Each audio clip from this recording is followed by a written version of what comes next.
Mainstream media is always out there trying to break the news, but here at Thought Crimes with Kevin Knuckles, we're breaking the news. Like, share, subscribe. My name is Michelle Forcier, and I have a medical degree from University of Connecticut, residency, University of Utah Pediatrics, and I've worked for a number of different Planned Parenthoods for 20 years. I do advanced contraception and abortion, as well as gender hormones, and sort of looking at the whole sort of schema of gender, sex, and reproductive justice. So you've done a lot of work in this field. Could you just start by telling us? Sure. At what age can a child first begin to transition into another gender or identify themselves as a gender different from how they were born? Yeah. Well, I mean, there's research and data that show that babies and infants understand differences in gender. Some children figure out their gender really early, and the reason why we say, oh, that's interesting or important is because they're figuring out their gender identity is not necessarily congruent with their sex assigned at birth. When the doctor sees the penis and says, this is a male, has the sex of male, that's an arbitrary distinction?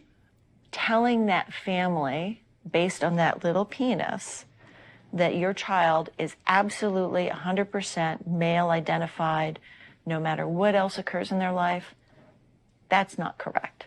So what is gender affirmation care? You're a big proponent of. If we walk through, a child is sitting down with you, is questioning their gender. What's the gender affirmation process? Affirmation means that as a pediatrician, as someone who says my job is to provide the best medical care for you, is I need to listen really carefully. And how I put it in words for kids so that they can understand it is, tell me your story. Where have you been in terms of your gender and your gender identity? Where are you right now? And more excitingly, where would you like to be in the future? Have you ever met a 4-year-old who believes in Santa Claus? Mm-hmm. So this is someone who believes that a fat man is traveling through the sky on a flying reindeer at lightning speed, coming down his chimney with presents. Yeah. Would you say that this is someone who maybe has a tenuous grasp on reality? They have an appropriate 4-year-old handle on the Sure. reality Agreed. that's very real for them. Agreed. But Santa Claus is real for them, but Santa Claus is not actually real. Yeah, well, but Santa Claus does deliver their Christmas presents. Well, yeah, but he's not real, though. To that child, they are.